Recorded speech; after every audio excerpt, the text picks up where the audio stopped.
Welcome back, everybody. Were you able to catch the sunset today? If not, I got you covered. Take a look at this. Mark Hemsworth sent this from Cedar City. Beautiful, fiery sunset, that hazy sky, allowing those red colors to really pop. You're going to see that here in the price time lapse as well. But what I want to point out is the haze. Look towards the horizon, the terrain in the distance. And you're going to see it becomes more and more obscured as we get through the day. And then we did have a little bit of a shower roll over the higher terrain before that beautiful sunset in Castle Country.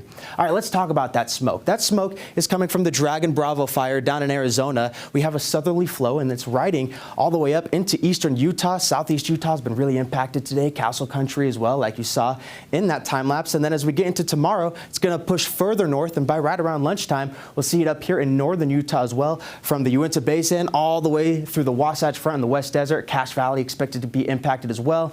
And then we'll start to see it yet again in the southeast portion of the state as the winds pick back up. And that's going to make for some pretty poor air quality, not only the particulate matter from the smoke, but ozone as the sun gets a little bit higher in the sky. In northern and southern Utah, we're expecting moderate air quality. Take a look at this time lapse. This is from our Black Desert Sky Cam. Clear skies. Becomes a little bit hazy as we get through the evening hours, but it did make for a really pretty sunset. That's the only silver lining with smoky skies. We have high pressure that's keeping us pretty calm.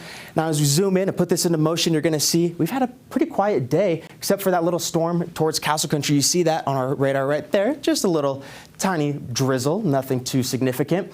As we look at temperatures, you're going to see we are cooling down, especially in northern Utah, southern Utah also on the downward trend. St. George, a little bit slow to cool. They're still at 89 degrees. We're in the 80s up here in the north, 72 in Cache Valley. Then we got 60s for the Wasatch back in parts of southwest Wyoming. As we get through the rest of the night, those temperatures will eventually drop into the 60s, 75 degrees by midnight with mostly clear skies.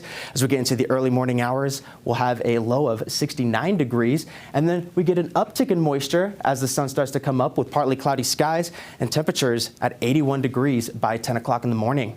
Let's look at this futurecast. There is a chance of some rain tomorrow. As we put this into motion, you're going to see right around 8 o'clock tomorrow, we do have the chance of some light showers along the Wasatch Front and into the Wasatch back. But we do have a layer of dry air near the surface, so it could evaporate before reaching the ground, and that would cause gusty, erratic winds. So if you're going to be out in parades, you're going to want to make sure that your tent or lawn chairs are tied down, because we don't want those blowing away.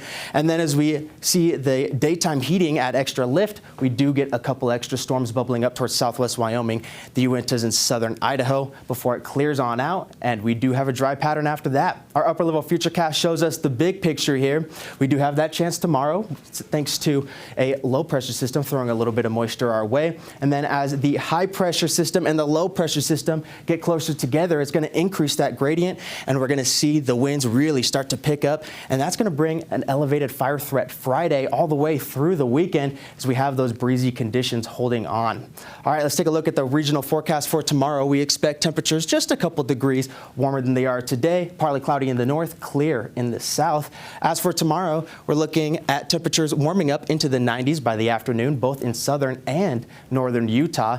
And the next 7 days in St. George, it's a very slow warming trend. 98 degrees for your Pioneer Day, eventually warming up to the triple digits by Saturday, maybe Friday, and the warmest day on Monday at 104. And we could see a little bit of monsoon moisture slip in the middle of next week. The Wasatch Front temperatures just a tad warmer than they were today with that morning chance. And then the temperatures hang on to the mid and upper 90s for the next 7 days. Hey, okay, comfortably. Yes. In the mid to upper 90s. Okay, we'll take comfortable. We'll take that.